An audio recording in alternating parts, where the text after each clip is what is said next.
Good morning all of you.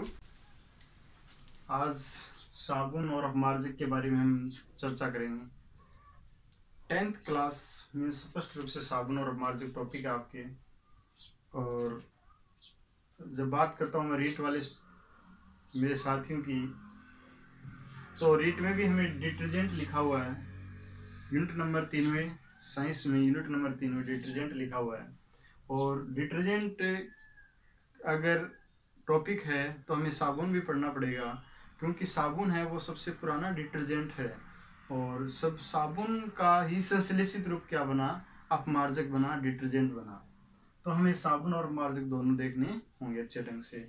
चलो, और इसमें आपको ये भी बताया जाएगा कि कंपटीशन एग्जाम में किस प्रकार के क्वेश्चन पूछे जाते हैं और 10th क्लास में किस प्रकार के क्वेश्चन आएंगे। तो हम चर्चा करते हैं साबुन पर। मैंने आपको इससे पहले वाली वीडियो अगर आपने देखा है तो मैंने आपको एक रासायनिक यौगिक बताया था, NaOH, कास्टिक सोडा बताया था। मैंने क्या बताया था? Caustic soda. अब और एक क्या होता है? Potassium hydroxide. ये होता है सोडियम हाइड्रोक्साइड, इसका रासायनिक नाम क्या होता है? Sodium hydroxide. और ये क्या होता है? Potassium hydroxide. ये दोनों आप जानते हो। अब इनकी क्रिया किसके साथ करवाई जाती है? ये पता है कि आपको प्रबल दोनों ही क्या होते हैं? दोनों ही प्रबल क्षार होते हैं दोस्तों। दोनों ही क्या होते हैं? प्रबल क्षार होते हैं। दोनों ही प्रबल क्षार होते हैं। अब इनकी क्रिया किसके साथ करवाई जाती है? मैं एक नाम लिख रखा हूं। उच्च कार्बन श्रृंखला वाले वसीय अम्लों के साथ करवाई जाती है। किसके साथ है? वसीय अम्लों के साथ करवाई जाती है। उच्च कार्बन श्रृंखला वाले वसीय अम्लों के साथ करवाई जाती है। तो हमें जो उत्पाद मिलेगा, जो प्रोडक्ट मिलेगा, वो साबुन होगा। क्या होगा? साबुन होगा। क्या होगा? साबुन। साबुन होगा बच्चों। क्या होगा? साबुन। और इस क्रिया को क्या कहते हैं? साबुनीकरण कहते हैं। क्या कहते हैं? साबुनीकरण। आप कहोगे सर हम इसके बारे में तो जान गए कि सॉप्स कहते हैं, कि NaOH और KOH तो हम जानते हैं। और एक बात और बताना भी, अगली यूनिट, अगला चैप्टर आएगा हमारा जो रासायनिक समीकरण और रासायनिक अभिक्रिया आएगी, उसमें हम पढ़ेंगे सक्रियता श्रेणी, मतलब धातुओं की क्रियाशीलता। धातुओं की क्रियाशीलता, जो धातु अधिक क्रियाशील है, कम क्रियाशील है, उसको क्रम में निर्धारित करने के लिए एक सक्रियता श्रेणी आती है। सक्रियता श्रेणी में पोटेशियम होता है। पोटेशियम अधिक सक्रिय, पोटेशियम अधिक क्रियाशील है, ऐसा क्रम है जो मैं आगे बताऊंगा आपको। सबसे पहले पोटेशियम आता है उस क्रम में, फिर सोडियम आता है, फिर कैल्शियम आता है, फिर मैग्नीशियम आता है, फिर जिंक आता है, फिर फेरस आता है, फिर Pb आता है, फिर हाइड्रोजन आता है, फिर कॉपर आता है, फिर Hg आता है, फिर Ag सिल्वर आता है, फिर लास्ट में क्या आता है? गोल्ड आता है। क्या आता है? गोल्ड। ये क्या आता है? गोल्ड। देखो, रदरफोर्ड ने स्वर्ण पत्र प्रयोग किया था, आपने 9th में पढ़ा है क्या? 10th में भी जो परमाणु वाला चैप्टर पढ़ेंगे उसमें देखो उसने क्या किया था? एक स्वर्ण पत्र प्रयोग में लिया था। कब? जब यहाँ पर स्वर्ण पत्र प्रयोग में नहीं लिए थे क्या? मतलब कोई रिएक्शन नहीं करी, ये सबसे अक्रिय धातु थी। मतलब क्या थी? इसे स्वर्णिका कहा था, आपने कर्णिका कहा था। इस पर हीलियम के नाभिकों की अल्फा कणों की बौछार करवाई थी, जो अधिकतर क्या निकल गए थे? सीधे निकल गए, जिससे स्पष्ट होता है परमाणु। लेकिन ये हमारा टॉपिक नहीं है, जो टॉपिक आएगा तब बताई नहीं, तो इसीलिए किया था। और यहाँ पर मैं आपको बता रहा हूँ, देखो ये क्रम है, वो भी आपको बाद में बता दिया जाएगा सब। ये इसका सक्रियता ऊपर से नीचे जाने पर घटती है। सबसे हाइड्रोजन ऊपर वाले ज्यादा सक्रिय होते हैं, हाइड्रोजन के नीचे वाले कम सक्रिय होते हैं। चलो ठीक है, ये छोड़ो, लेकिन हम हमारा टॉपिक है उस पर चर्चा करते हैं। देखो, तो ये तो आप जानते हो क्या होता है। ये दोनों प्रबल क्षार होते हैं, प्रबल क्षार होते हैं। आप कहोगे सर ये क्या चीज होती है? उच्च कार्बन श्रृंखला वाले। भाई कार्बन होती है, उसमें संकलन प्रवृत्ति पाई जाती है। आपने कार्बन वाले में पढ़ा है। मतलब कार्बन आपस में जुड़कर एक बहुत लंबी श्रृंखला बना सकते हैं। तो उच्च कार्बन श्रृंखला वाले वसीय अम्ल, उच्च श्रृंखला भी। अब उच्च कार्बन श्रृंखला कौन सी होगी? उच्च कार्बन श्रृंखला वह मतलब जिसमें क्या होगी? जिसमें कार्बन की संख्या बहुत ज्यादा हो। कार्बन की संख्या क्या हो? बहुत ज्यादा हो। आप कहोगे सर कितनी ज्यादा हो? भाई वो तो वसीय अम्ल। अब वसीय अम्ल क्या होते हैं? आपने कभी नाम सुना है? कार्बोक्सिलिक अम्ल। कार्बोक्सिलिक अम्ल। कार्बोक्सिलिक अम्ल देखो COOH, ये कार्बोक्सिलिक अम्ल होता है। जब कार्बोक्सिलिक अम्लों में कार्बन की मात्रा 12 से ऊपर चल जाए, 12 से ऊपर चल जाए तो क्या होते हैं, वो वसीय अम्ल होते हैं। क्या होते हैं, वसीय अम्ल होते हैं। जैसे कार्बन की संख्या कहाँ से, 12 से 18 वाले, 12 से 18 वाले। एग्जाम में क्वेश्चन पूछा हुआ है कि साबुन में, इसको फैटी एसिड कहते हैं, वसीय अम्ल को क्या कहते हैं, फैटी एसिड इंग्लिश में। कि साबुन बनाने में जो उच्च कार्बन श्रृंखला वाले वसीय अम्ल लिए जाते हैं उनमें कार्बन परमाणुओं की संख्या होती है। तो ऑप्शन रहेगा 12 से 18। अलग अलग ऑप्शन आएंगे तो आपको कौन सा ऑप्शन चयन करना है, 12 से 18 वाले रहते हैं। कौन से रहते हैं, 12 से 18 वाले। तो आप समझ गए कि सर जिसमें कार्बन की संख्या 12 से 18 के बीच में होगी उसको क्या कहेंगे, उच्च कार्बन श्रृंखला वाले वसीय अम्ल कहेंगे। अब इसके एग्जांपल बता रहा हूँ आपके, जो बुक में है अधिकतर ये यूज में आते हैं। एक तो होता है स्टीरॉइड, एक तो क्या होता है स्टीरॉइड, एक तो स्टीरॉइड होता है, दूसरा होता है आपका पामिक अम्ल होता है। क्या होता है, पामिक अम्ल होते हैं।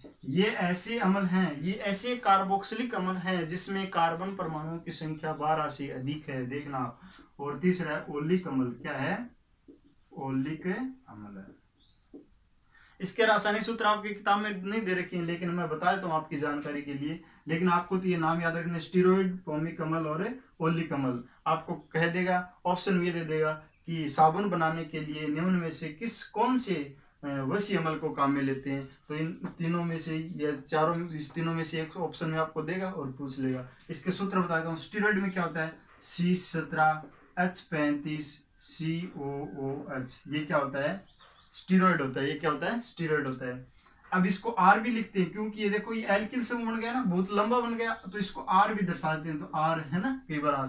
तो पामिक अम्ल का लिए क्या रहेगा, C15H31COOH। इसमें क्या रहेगा, C17H33COOH। ये इसके रासायनिक सूत्र है। क्या है, रासायनिक सूत्र है। तो भाई इसके बारे में आप पहले से जान गए कि, और ये क्या हो गया, उच्च कार्बन श्रृंखला वाले वसीय अम्ल। और इनसे क्या बनेगा, सोप बनेगा। क्या बनेगा, साबुन बनेगा। अब कैसे साबुन बनेगा, देखो साबुन बनेगा, साबुन बना के दिखाएंगे आपको। पहले मैं NaOH ले रहा हूं। क्या ले रहा हूं, NaOH। जब NaOH इसके साथ क्रिया करेगा तो यहां से क्या, देखो ये आयनिक यौगिक आपको पता है, तो दो आयनों में टूटेगा, एक तो Na और एक OH नेगेटिव और Na पॉजिटिव। अब ये OH है, ये इसके आगे, ये किस में टूटेगा, ये इसमें टूटेगा। देखो मैं इसको R लिख रहा हूं तो ये किस में टूटेगा, R। ये आपका ऋणायन भाग हो गया। और ये हाइड्रोजन, देखो इसको मैं पूरे को R लिख रहा हूं, ये एल्किल समूह है, आप ध्यान देना। तो इसको मैं क्या लिख सकता हूं, या आप ऐसे ही रखो C17H, इसको ऐसे ही रखो, चाहिए कोई दिक्कत नहीं। आप C17H35COO नेगेटिव H पॉजिटिव, ये आयनित होगा तो ऐसे ये टूटेगा। अब हाइड्रोजन किसके साथ जुड़ जाएगा, ये हाइड्रोजन OH के साथ जुड़ जाएगा तो H2 अलग हो जाएगा। क्या हो जाएगा, पानी, जल अलग हो जाएगा। जल क्या हो जाएगा, अलग हो जाएगा। और ये बाकी बचा हुआ भाग सोडियम वाला है, वो कहाँ जुड़ जाएगा आपका, ये जुड़ जाएगा C17H35CONA। ये आपका साबुन का फॉर्मूला आ गया। क्या गया, साबुन का फॉर्मूला आ गया। ये आ गया आपके साबुन का फॉर्मूला। इसे साबुन, इसका रासायनिक नाम क्या है, देखो ये साबुन, इसे कठोर साबुन भी कहते हैं। इसे क्या कहते हैं, कठोर साबुन भी कहते हैं। इसे कपड़े धोने का साबुन भी कहते हैं। कपड़े धोने का साबुन भी कहते हैं। इसे कपड़े धोने का साबुन भी कहते हैं। दिखाई दे रहा है ना इधर वाला पार्ट, इधर वाला भाग दिखाई दे रहा है ना, इसे कपड़े धोने का साबुन भी कहते हैं। चलो अब की बार इधर लिख देंगे थोड़ा। अब आप बताओ साबुनीकरण, इस क्रिया को क्या कहते हैं, साबुनीकरण। तो आप इसको किस प्रकार से डिफाइन करोगे, आप कहोगे कि साबुन क्या होते हैं भी, साबुन होते हैं उच्च वसीय अम्लों के सोडियम व पोटेशियम लवण होते हैं। क्योंकि यहाँ पर के भी आएगा, आगे बढ़ाऊंगा तो उच्च वसीय अम्लों के सोडियम व पोटेशियम लवण होते हैं। अब देखो ये एक साबुन की प्रकृति कैसी होती है भाई, ये दुर्बल अम्ल है। कैसा अम्ल है, दुर्बल अम्ल है। ये दुर्बल अम्ल है और ये प्रबल क्षार है। तो तो जो उत्पाद बनेगा उसकी प्रकृति कैसी होगी, किसका प्रभाव ज्यादा रहेगा, क्षार का प्रभाव ज्यादा रहेगा। किसका प्रभाव रहेगा, तो ये क्षारीय प्रकृति होगी, मतलब पीएच की अधिकता होगी 7 से, पीएच की वैल्यू कितनी होगी, 7 से अधिक होगी। ठीक है, चलो अब ये तो किससे बनाया आपने, ये तो बनाया आपने NaOH से, और उसको आपने किस में काम में लिया, कपड़े धोने के साबुन के रूप में काम लिया, नहाने के साबुन के रूप में काम नहीं लेते हैं। इसे कठोर साबुन कहते हैं। किससे कहते हैं, कपड़े धोने वाला साबुन आता है वो उच्च वसीय अम्लों के सोडियम लवण से बना हुआ होता है। इसको NaCl के साथ मिलाकर फिर अवक्षेप के रूप में बनाते हैं ठोस, वो एक अलग प्रक्रिया है, वो आपको यहाँ पर नहीं समझनी है। लेकिन जो कपड़े धोने का साबुन होता है वो सोडियम के लवण होते हैं। अब नहाने के साबुन की बात करते हैं हम, देखो KOH, किसकी बात करते हैं, KOH की क्रिया किसके साथ, C17H35 COOH, उसी के साथ करवाई जाएगी। तब यहां से देखो ये OH और ये H ये अलग हो जाएंगे, क्या बना लेगा, H2 बना लेगा, क्या बना लेगा, H2। फिर ये C17H35 COOK, ये क्या बन गया, पोटेशियम। ये क्या बन गए, पोटेशियम के वसीय अम्ल बन गए। किसके बन गए, पोटेशियम के वसीय अम्ल बन गए। और इसे क्या कहते हैं, नहाने का साबुन भी कहते हैं। इसे नहाने का साबुन, नहाना साबुन आप कहेंगे और पोटेशियम का लवण हुआ है, और इसे मृदु साबुन भी कहते हैं, सॉफ्ट साबुन भी कहते हैं। इतनी बात समझे। साबुन की प्रक्रिया, साबुन किससे बनाई जाती है। अब चलो, अब कई बार क्या होता है कि साबुन को पारदर्शी बनाने के लिए इस साबुन में क्या मिला दिया जाता है, ग्लिसरीन मिला दिया जाता है। क्या मिला दिया जाता है, ग्लिसरीन मिला दिया जाता है। इस साबुन को पारदर्शी बनाने के लिए क्या मिला दिया है, ग्लिसरीन या ग्लिसरॉल मिला दिया जाता है।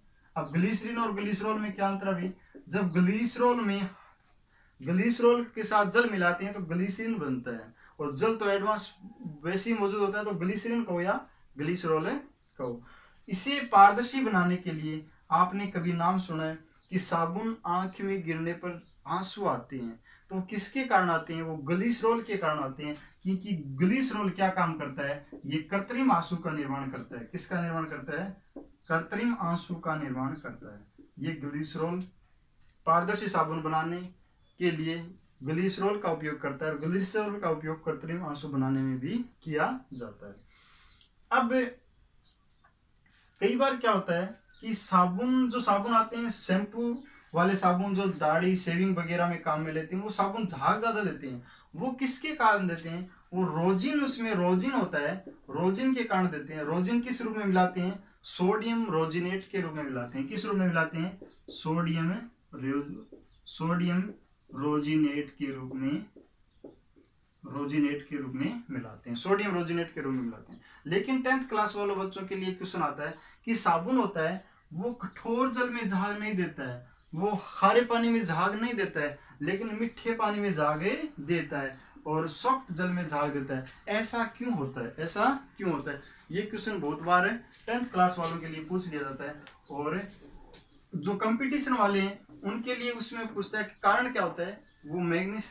अब देखो उसका कारण क्या होता है, मैं एक स्टीरोइड के साबुन ले रहा हूँ, स्टीरेट के साबुन ले रहा हूँ मैं देखना आपके सामने स्टीरेट के साबुन ले रहा हूँ, C70H35 COONA, ये सोडियम के स्टीरेट साबुन है। किसके साबुन है, सोडियम के स्टीरेट साबुन है।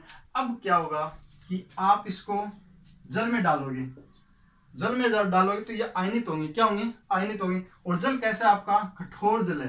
कैसा जल है, और आपको मैंने देखो प्रारंभिक आपने वीडियो देखा है तो उसमें देखो कठोर जल क्या है, कठोर जल जो समुद्रों को वाष्पीकृत करके, खारे पानी को वाष्पीकृत करके जल बनाया जाता है, वो कठोर जल, मतलब उसमें उसमें किस प्रकार की कमी रह जाती है, Mg+2 मैग्नीशियम आयन और कैल्शियम आयन घुले हुए रहते हैं। खारे पानी में कौन से आयन घुले रहते हैं, कैल्शियम आयन और मैग्नीशियम आयन घुले रहते हैं। अब ये आयनित होगा तो पता है ये टूटेगा, अवश्य टूटेगा। क्या होगा, टूटेगा। टूटेगा किस प्रकार, देखो C70H35 COO नेगेटिव। Na क्या हो जाएगा, अपने आप अलग हो जाएगा। Na जैसे ही अलग होगा क्या जुड़ेगा इनके साथ, जो कठोर जल में विद्यमान है मैग्नीशियम के लवण और कैल्शियम के लवण इनके साथ जुड़ जाएंगे और क्या बना लेगा, C17H35 COO whole twice Mg या Ca।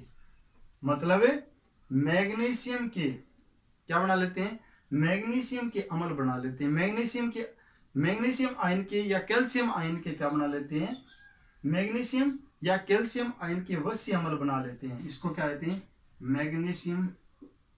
वैसे स्टेरॉइड है यहाँ पर, लेकिन मैं एक व्यापक रूप की बात कर रहा हूं, तो मैग्नीशियम या कैल्शियम के स्टेरॉइड बना लेता है, स्टेरॉइड या वश्य अम्ल, इसकी जगह वश्य अम्ल कहो कोई बात नहीं है। और ये क्या होते हैं, ये क्या होते हैं, जल में अघुलनशील होते हैं। जल में क्या होते हैं, अघुलनशील, जल में अघुलनशील होते हैं। और अघुलनशील होने के कारण ये अपना अवक्षेप बना लेते हैं। क्या बना लेते हैं, अवक्षेप बना लेते हैं। अवक्षेप मतलब ये एक जगह अपनी, मतलब ये घुलते नहीं है, नहीं किसी से मिलते हैं, नहीं जल से मिलते हैं, नहीं किसी चिकनाई युक्त गंदगी से मिलते हैं, सिर्फ अपना अवक्षेप बना लेते हैं और अलग हो जाते हैं। इसीलिए वो पानी है वो फटा हुआ मिलता है। फटा हुआ ऐसा है वो पानी क्योंकि उसमें पानी जो है वो अलग हो गया, और जो साबुन के जो कैल्शियम और मैग्नीशियम के जो स्टेरॉइड हैं या फिर उसके वश्य अम्ल हैं वो अपना अलग अवक्षेप बना लिए, तो दोनों भाग अलग अलग होने के कारण वो मिले नहीं। इसके लिए क्या नहीं करता है, ये जो सफाई की क्रिया है वो सफाई की क्रिया को क्या नहीं करता है, जो अपनी सफाई की क्रिया को क्या नहीं कर पाता है, संपन्न नहीं कर पाता है, इस क्रिया को संपन्न। तो इससे क्या, इस कारण क्या नहीं होते हैं कि साबुन होते हैं वो कठोर जल में क्या नहीं देते हैं, झाग नहीं देते हैं, कठोर जल में सफाई की क्रिया संपन्न नहीं करते हैं, कठोर जल में झाग नहीं देते हैं, क्योंकि कठोर जल में उपस्थित मैग्नीशियम और कैल्शियम के आयन साबुन में उपस्थित सोडियम को प्रतिस्थापित कर, साबुन में उपस्थित है सोडियम को प्रतिस्थापित, सोडियम को हटाते हैं, सोडियम को ये तो अपने आप हटा दे, सोडियम को प्रतिस्थापित कर उसके उन जो वश्य अम्लों के साथ जुड़कर क्या बनाते हैं, कैल्शियम और मैग्नीशियम के वश्य अम्ल बनाते हैं, जो जल में क्या होते हैं, अघुलनशील होते हैं, जो अपना एक अवक्षेप बना लेते हैं, और जिस कारण ये सफाई की क्रिया को संपन्न नहीं कर पाते हैं और जाग नहीं देते। कहने के बाद जो मिसेल बनता है, जो मिसेल का निर्माण नहीं होता है, मिसेल का निर्माण नहीं होता है, मिसेल का निर्माण नहीं होने के कारण ये क्या नहीं होते हैं, खारे पानी में जागे नहीं देते हैं। अब ये मिसेल क्या होता है, तो सर मीठे पानी में जाग कैसे देते हैं, आप क्या कहोगे कि सर तो ये खारे पानी में तो जाग नहीं देते लेकिन मीठे में तो देते हैं, वो किस प्रकार देते हैं, चलो देखो मीठे वाले कैसे देते हैं। अब मीठा पानी होगा तो इसमें क्या नहीं होगा, कैल्शियम और मैग्नीशियम का नहीं होंगे ना, और ये जल ही होगा, यहाँ पर जल होगा तो वापिस ये क्या होंगे, आयनित होंगे। आयनित किस प्रकार, मैंने आपको पहले बताया उसी प्रकार आयनित होंगे। अब देखो उसी प्रकार आयनित होंगे भाई, इसको ये जल में घोलेंगे तो ये साबुन क्या होगा, आयनित C17H35 COO नेगेटिव, एक भाग तो ये अलग हो जाएगा और सोडियम इधर से अलग ही हो जाएगा, सोडियम तो इधर से अलग हो जाएगा। बात बची इसकी भाई, इसको मैं RCOO ऐसे भी लिख सकता हूं। ये आपका क्या होता है, एल्किल समूह होता है, ये क्या होता है, एल्किल, ये कार्बोक्सिलिक समूह होता है। अब होता क्या है कि जब ये आयन बना आपका, ये क्या करता है, उसकी सफाई की क्रिया, मिसेल निर्माण की क्रिया करता है। किस प्रकार करता है, जो इधर वाला भाग होता है ना, इसको ध्रुवीय भाग कहते हैं, इसको क्या कहते हैं, ध्रुवीय भाग कहते हैं, इसको ध्रुवीय भाग कहते हैं, और इसको अध्रुवीय भाग कहते हैं। आपको ये याद नहीं रखना है, इंपॉर्टेंट चीज क्या याद रखने वाली वो बताता हूं। ये तो होता है जल विरोधी होता है, क्या होता है, जल विरोधी होता है, और ये होता है जल स्नेही होता है, ये जल स्नेही होता है। ये तो जल को आकर्षित करता है इधर वाला भाग, और इधर वाला जल का विरोध करता है। ये जल का क्या करता है, विरोध, जल को अपने पास नहीं भटकने देता, जल को अपने पास ही नहीं आने देता है। इसलिए इसको क्या कहते हैं, इसको कहते हैं अध्रुवीय। और हाइड्रोकार्बन वाले भाग को आपकी बुक में एक पूंछ नाम दे रखा है, क्या दे रखा है, पूंछ नाम दे रखा है। वो मिसेल निर्माण की प्रक्रिया के द्वारा दे रखा है, जिसे टेल भी, पूंछ को कहते हैं टेल। और इसको क्या होता है फिर, ये क्या होगा, हेड होगा, क्या होगा, हेड होगा। और ये ध्रुवीय भाग होता है। क्या होता है? ध्रुवीय। अब कैसे संपन्न करता है? जैसे आयनित हो गया ना, जल में मिलाया आपने, आयनित हो गया। अब क्या हो, जैसे आप सोचो ये आपका कोई डब्बा है, चिकनाई, भाई जितनी भी आपके पास जो आप ये देखो, ये आपका चिकनाई युक्त कोई डब्बा है, ठीक है, मतलब है ये कोई कपड़े पे जमा हुआ मैल है, और मैल किस प्रकार होता है? चिकनाई युक्त होता है। किस प्रकार होता है? सभी प्रकार के चिकनाई युक्त होते हैं, जैसे तेल हो गए। अब होगा क्या, इस पर आप जैसे साबुन रगड़ोगे, क्या रगड़ोगे? साबुन रगड़ोगे, तो इसके अंदर क्या है? वसा है। वसा है तो किधर वाला भाग आएगा? ये भाग तो इधर आएगा नहीं। कौन सा भाग आएगा? आर वाला भाग इसके अंदर आएगा। इस प्रकार देखो साबुन के कण इस प्रकार आएंगे, ये पूंछ देखो इस प्रकार, और इधर वाला ये भाग, ऋणात्मक भाग इधर रह जाएगा। इस प्रकार ये कहने का मतलब है, इस प्रकार उस जो अशुद्धि है, उस अशुद्धि को इस प्रकार साबुन के कण घेर लेते हैं। इधर होता है CO negative, CO negative, CO negative, CO negative, CO negative, negative, negative, और इधर कौन सा भाग होता है? R वाला भाग होता है। अब क्या होगा, जैसे ही इस साबुन को या इस कपड़े को आप पानी से अलग करोगे, क्या करोगे? पानी से अलग करोगे, तो ये इसके साथ बंधा हुआ है और ये अपने साथ जल को आकर्षित करता है, तो ये जल के साथ जुड़ जाएगा। तो इसको, इस वसा को ये चारों तरफ से क्या कर लेता है? एल्किल समूह इसको घेर लेता है, और घेर लेने के कारण इसको यहाँ से क्या कर देता है? इसको हटा देता है, या इससे जो एल्किल समूह इसके साथ है घुल जाता है। इस कारण क्या होती है, जब आप इस प्रकार ये सफाई की अपनी प्रक्रिया को क्या कर लेते हैं? संपन्न कर लेते हैं। कि आप जैसे साबुन वाले जल में इसको डालोगे, साबुन वाले जल में डालोगे कपड़े को, तो ये जो तेलीय पदार्थ है वो इसके साथ घुलकर क्या हो जाएंगे? अलग हो जाएंगे, और अपनी सफाई की क्रिया को क्या कर लेते हैं? संपन्न कर लेते हैं। तो आपको यहाँ पर ये याद रखना है, मिसेल के द्वारा ये सफाई की क्रिया को संपन्न करते हैं, जिसमें ये तो क्या, ये भाग कौन सा होता है? जल विरोधी भाग होता है, ये क्या होता है? जल स्नेही भाग होता है। इतने आपको इसमें क्या रखना है? ध्यान में रखना है। ये साबुन वाला लगभग हो गया। अब हम क्या पढ़ेंगे? अपमार्जक पढ़ेंगे। अपमार्जक वाला देखो, अब आप अपमार्जक में क्या होता है? अब अंतर क्या हुआ साबुन और अपमार्जक? भी साबुन होता क्या है? देखो, जो साबुन होता है और अपमार्जक होता है, इनमें अंतर क्या होता है? अपमार्जक होते हैं वो साबुन के संश्लेषित रूप होते हैं। संश्लेषित मतलब ये होते हैं एल्किल सल्फोनेट। जैसे आपने हाइड्रोकार्बन, जिस प्रकार आप साबुन बनाया वैसे में हाइड्रोकार्बन, सॉरी क्या लिख दिया, ये हाइड्रोकार्बन, आपने हाइड्रोकार्बन लिया, या आपने एल्कोहल लिया, या आपने एल्कोहल लिया, इथेनॉल लिया, जो भी, इसके आप किसके साथ करवाओगे? सल्फोनेट या अमोनियम, सल्फेट या अमोनियम। क्या लिख रहा हूं मैं? गौर से देखना, सल्फेट या अमोनियम के व्युत्पन्न से, इनके व्युत्पन्न से करवाओगे ना। व्युत्पन्न मतलब, व्युत्पन्न क्या होते हैं? जैसे सल्फोनेट हो गए, सल्फेट हो गए, ये इनके व्युत्पन्न होते हैं। तो आप इसकी क्रिया हाइड्रोकार्बन या एल्कोहल किसके साथ करवाओगे, तो आपको क्या मिलेगा? अपमार्जक मिलेगा। क्या मिलेगा? अपमार्जक मिलेगा। जैसे मैं अपमार्जक के एग्जांपल लिख रहा हूं आपके साथ, जैसे हाइड्रोकार्बन है, जैसे आर, क्या है? आर, ये कौन सा समूह हो गया? एल्किल समूह हो गया आपका हाइड्रोकार्बन। SO4 नेगेटिव, ये कौन सा है? ये एल्किल सल्फेट है, ये हाइड्रोकार्बन सल्फेट है, हाइड्रोकार्बन सल्फेट। ऐसे भी साबुन होते हैं, सॉरी अपमार्जक होते हैं। एक RSO4 SO3H, इसको ऐसे भी लिख सकते हैं। एक देखो, R बेंजीन समूह जुड़ा हुआ होता है बीच में इसके, और SO3H, ये क्या होता है? ये सिर्फ अपमार्जक होते हैं, वो एल्किल बेंजीन सल्फोनेट होते हैं। सल्फोनेट के जगह अमोनियम के भी आ सकते हैं। क्या आ सकते हैं? अमोनियम के भी आ सकते हैं।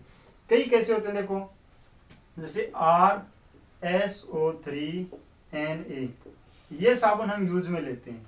ये क्या होते हैं? सोडियम एल्किल सल्फोनेट, ये क्या होते हैं? Sodium alkyl sulphonate, sodium alkyl sulphonate. अब क्या होता है, ये किस प्रकार से निर्माण की जाती है, किस प्रकार से? तो देखो इसको, आप क्या लोगे,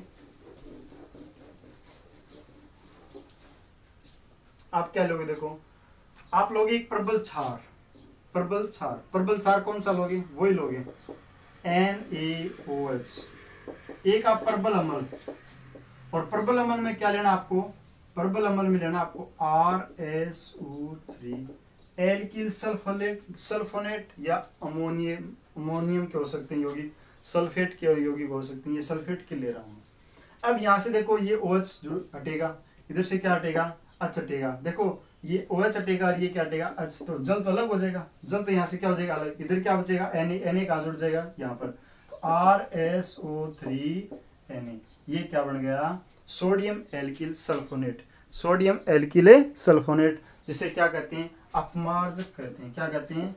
अपमार्जक कहते हैं, सोडियम एल्किल सल्फोनेट। अब देखिए ये प्रबल क्षार है और ये प्रबल अम्ल है, तो आपने पढ़ा उदासीनीकरण अभिक्रिया, प्रबल अम्ल और प्रबल क्षार से क्या, क्षार है क्या? प्रबल क्षार और प्रबल अम्ल से क्या बनेगा? एक उदासीन लवण बनेगा। क्या बनेगा? उदासीन लवण बनेगा। और इस उदासीन लवण की पीएच की वैल्यू कितनी होती है?